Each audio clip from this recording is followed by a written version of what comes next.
Hi guys, welcome back to another video.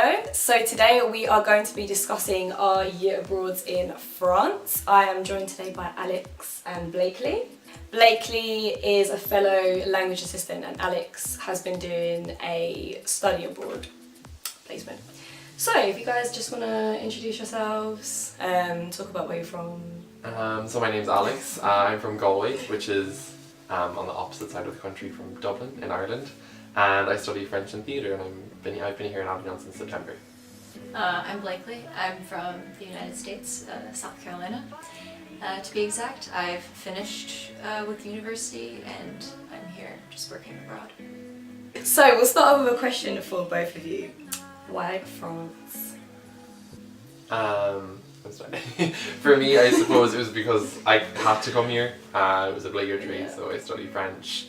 I have to go to somewhere that speaks the language. We had the option to go to Canada as well, but it was kind of far away, so I was like, well, maybe not.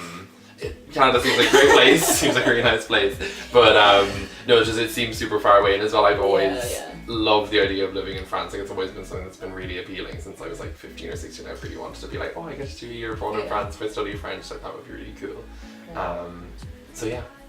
That was kind of the main reason, because I sort of had to come here. It seemed like the best option, rather than go somewhere that maybe spoke a different dialect or spoke it slightly differently or whatever. So, yeah, definitely.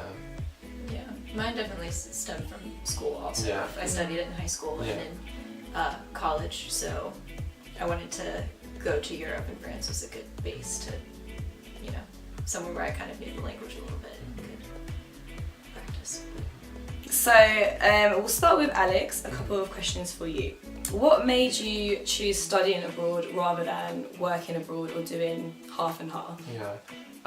So like I was saying to you guys a little bit earlier on, I think we said that it was kind of different between the UK and America, but basically you have to be 20 to do the language assistant thing in France, and I was only 19 coming here, so I was like, okay, well, I don't really have the option of doing that, and either way, I think even if I did have the option, I kind of wanted to be a student for another year and have the 4 full years of my degree as a student, because with my course, a lot of people are back in Galway doing drama for the full year. So it's kind of like, well, they all get to be students this year, so I should be a student too. Like, I don't see why not.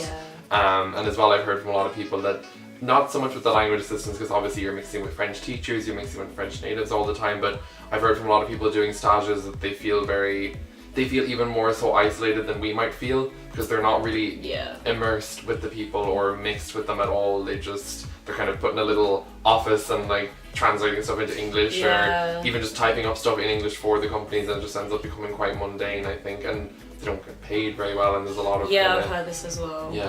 And also I suppose going back to uni it will be easier, whereas for me I feel like I've just been doing 12 hours of head, shoulders, knees and toes at school, so it's going to be a bit weird to go back and write essays and whatnot. So that transition will be probably easier for you. What would you say are some of the similarities and differences with studying here and home, apart from the obvious? Language. The language, and where you are. I think the similarities probably be with the people that are in my drama class, because I go to the university and study in a sort of separate theatre school in Avignon as well. I have to do half of my credits in both places. So being with the drama people is nice. It kind of reminds me of home, and it's something I've done since I was really little, so it's nice to have people that are like-minded and around you, especially when you're in a place that's so new and so different, and every day like there's a different challenge or a different thing that's presented to you, I suppose. But the difference definitely just in terms of like going back to the university and it being the same, or it being not being the same but it being easier when I go back.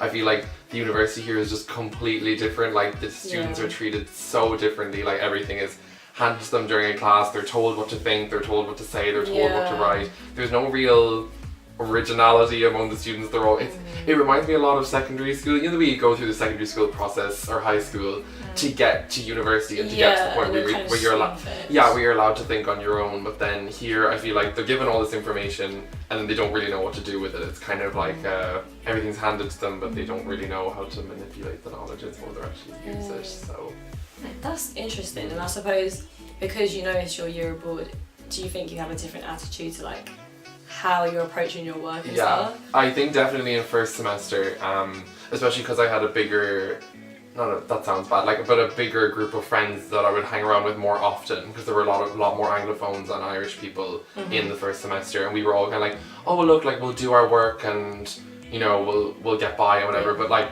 the results we got just didn't correlate with the work we had put into it at all. Like, we study for 2 or 3 weeks for certain exams and get a 10. It's marked out of 20 here in the universities, and you have to get a 10 to pass.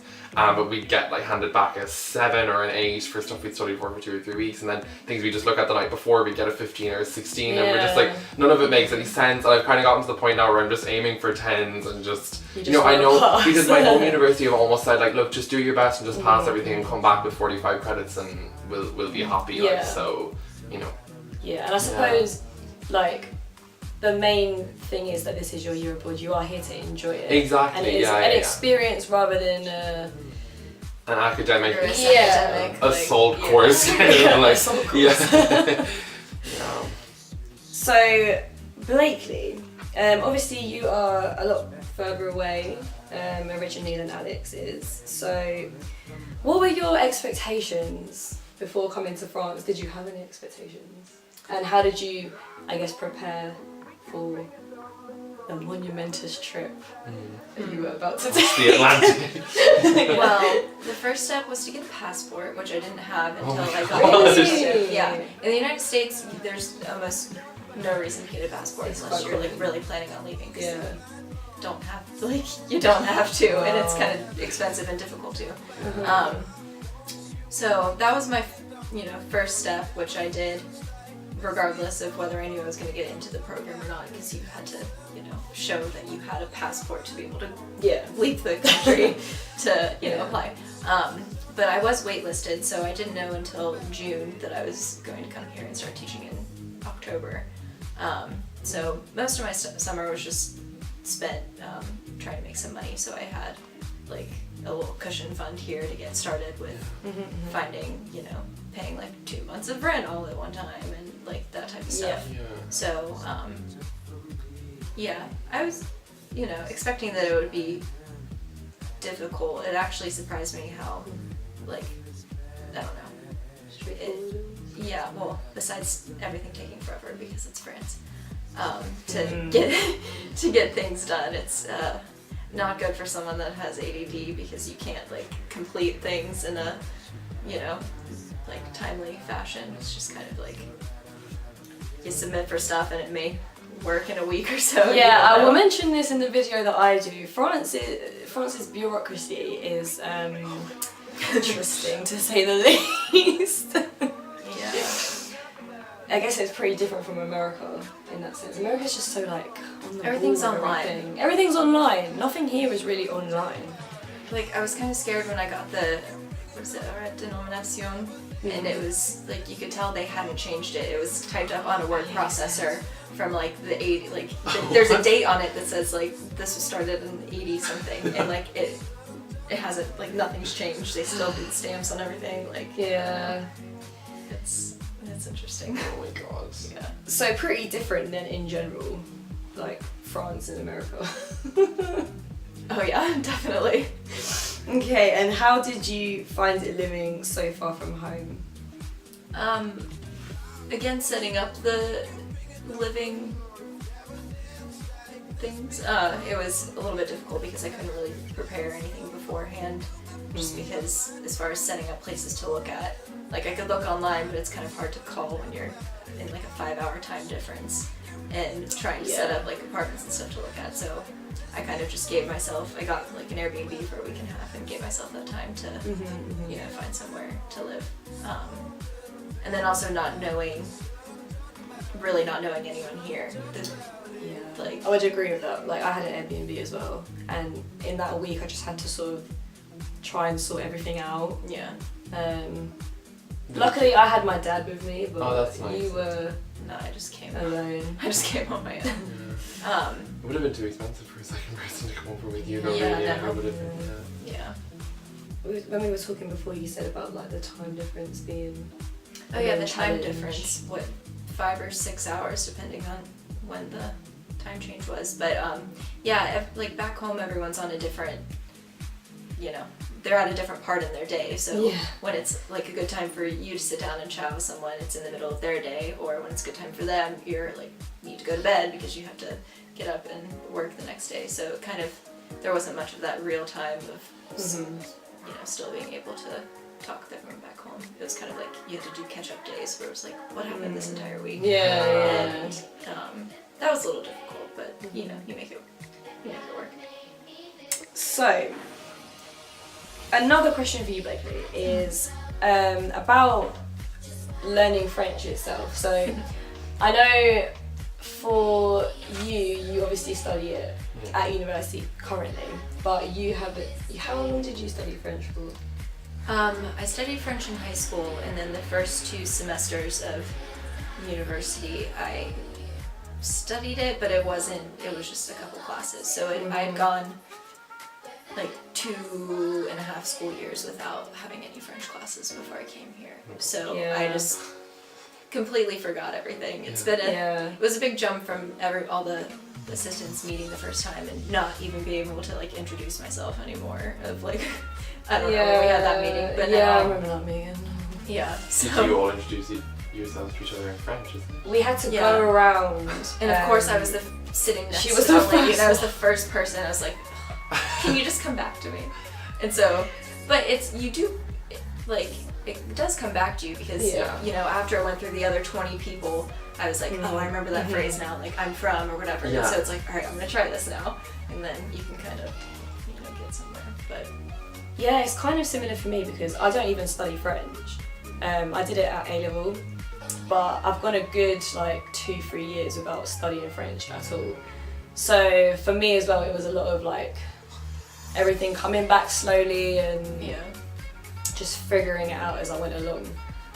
But you feel as if, what were you gonna say? Well, you just kind of have to take it a day at a time. It's like, all right, I gotta go to this place and set up electricity. So it's like, I'm gonna learn some words and some phrases, and then if you can, bring a friend and go in and you're like, all right, here we go. Let's see if we can but that's even daunting for me as someone who in university would be speaking French on a daily basis. But I can only imagine for you guys coming. You don't learn French life skills. No, you don't. No. But that's another thing actually, because I thought everyone would sort of be really confident. I felt a bit like the odd one out.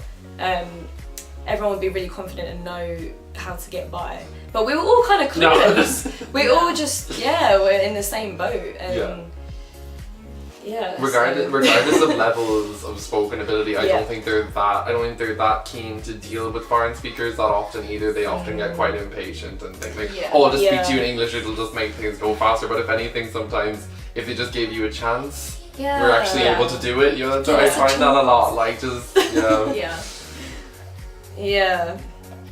So, Alex, back to you. Erasmus in 3 words. Okay. What would you say? I would say hilarious. I would definitely say the whole thing has been just a very funny, big joke. Just a very funny experience. The whole thing. I would say challenging then, definitely too. I would have to say it was challenging, but memorable. They would be the 3 I'd go with. Hilarious and challenging, but memorable. I like that. Nice. And now some questions for both of you. So the first question is, what would you say your favourite thing about the placement was in general? I know that's quite difficult. But one thing that stood out for you, one thing that you will really associate with your abroad. That's a really hard question to pick. So, for example, would it be meeting new people, or I don't even know myself. I can't even answer my own question. Or one of the main things that you really enjoyed about it. It was interesting, coming to France. I was like, oh, I'll try to make friends with French people. I never, at once, I never thought oh, most of my friends are gonna be from the UK. How does this come about? But I think that I really enjoyed that. That was cool because, that it wouldn't have happened. That in itself is a culture shock almost. That it was very fun learning all the different like little sayings and stuff. So yeah. I think for me then I'd probably have to say the traveling overall. Okay. Getting to see all of the different places and all the photos I've taken. I love taking photos of all that stuff and seeing them, be able to go back through them and be like, wow, like I've seen some really cool things. Honestly, one thing I would say is if you're doing a year abroad, just make the most of travelling, because I mean, like you're never gonna have this much money or free time or lack of responsibilities than you do now. So, and we're in a good location. Like we're obviously in the south. We're not far from Italy, not far from Spain, not far from the Alps or the coast. Like, while the town itself is small, it brings a lot of possibilities for travel. Definitely. Yeah, definitely. Yeah. So, what would you say has been the hardest thing about this year abroad? Blakley? I live on my own, so that was kind of a difficult thing. And just because I'm finished with university, college, I don't know what to call it. Yeah, I keep calling it uni now, and I've never called it that before. Like, I'm done with school. In general. For the most part. So, I guess will you become a teacher? Yeah. Maybe go do more school. But done with undergraduate school, so I guess the hard part was, like, you know, being abroad, but also kind of having to do the adult thing and it be in a completely different country and... Yeah, because that's hard enough when you're at home. Yeah. Let alone figuring out bills is just... And then in France, nothing... You can't do anything on time because of how... Yeah, and it's completely, like... I know it's completely underestimated before we come here how difficult that actually is, because no one really prepares us for it. They're like, you're going to be studying in a university, you're going to be doing your placement. They're kind of the main things that are pitched to us, but they don't tell us, like, and you also need to open a bank account and do your insurance and do your CAF and do your this and do... There's so many things you have to do during the year that slip under the radar before you get here, like, definitely. Yeah, I feel like with my uni, they were quite good at sort of preparing us, with all that kind of, with all those life skills, I guess you could say. But at the same time, you can like be as prepared as you think, and it's as when you get there, it's just like you can't be prepared for what it's really like. Like be prepared to be unprepared. Be prepared to be unprepared. It was also different. The people that I knew back home that have lived in France for brief periods of time, they more so lived near Paris. So they were kind of like, you know, like people speak English and they're like if you like to set up the bank account type things, like you can usually ask to speak in English and you'll like sort it out fine. Whereas here it's not as like, I don't know, the people at these establishments knew some English, but you still really had to like try to communicate in the limited English and French that we knew to try to get. I mean, it's a good thing that's quite like the real experience, but that's also hard. And Alex, what would you say? I would have said being away from my family, I think, definitely. Because they've been like such a massive support for my whole life. It's just been very weird not having them around. Like, I'd be the kind of person that would go home and like tell my family everything and tell them about my day, because I live at home for uni and stuff, so it's really strange not having them around. It would have been different, say, if I had moved out for the first time in Ireland, but like being the first time, same as you, Blake, like moving out for the first time, but it being in a foreign country is just like a whole shaking everything up situation. But it was good. It really made me grow up and like mature a lot, and I had to take on a lot of things by myself, and it's made me like, I feel like it sounds so cliche, but I honestly do feel different going back. Like I feel a lot more grown up. Same. So it's been good. I mean, my mum said to me like, oh, it'll just be like going to uni. But I disagree, Mum. No, it's not the same. It's not the same. No. Not at all. Okay, and the last question is, what piece of advice would you give someone who is looking to do a year abroad? I think the whole year is very much a question of attitude.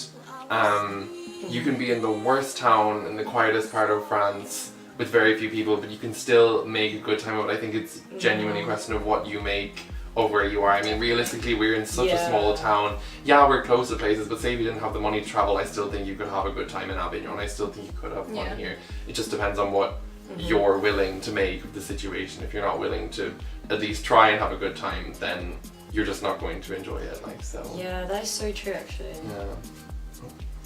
Yeah. We're trying to film. Rude. I think the experience here would have been very different. I don't know, this sounds weird.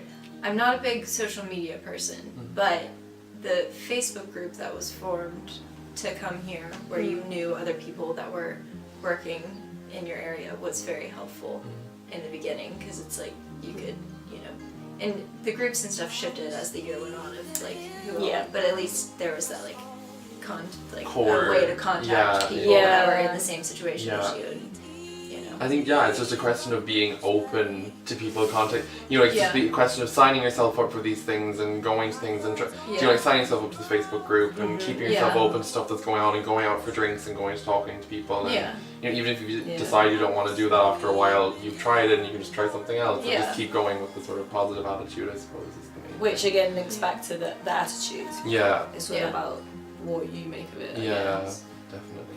Okay, cool. So anything else that you guys would like to add that we haven't covered already? In general, has it been a good experience? Yeah. Yes. Definitely. Would you recommend it? Yes. Yes. Despite all the challenges? Yeah. It really is, I don't know, it does sound cliche, but I feel like a different person. Yeah. I feel like I've learnt so much, and like, not that I would do it again. Well, I don't know. Would you do it again? Yeah. Would you? Blakely would. I think I would do it again. Like, is it in a different country? Yeah, I was just about to say. I don't know. I mean, I would like to come back to France again, just because of that's the language that I know a little bit about. But I don't think I would really care where in France. Okay. I'd be open to kind of going anywhere. Cool. Well, thanks very much for helping me out with this video, and I hope you guys enjoyed it and took something from it. Well, it was pretty useful. We'll see you in part 2 of year abroad experiences with 2 other assistants. So, au revoir. Cool. That lasted.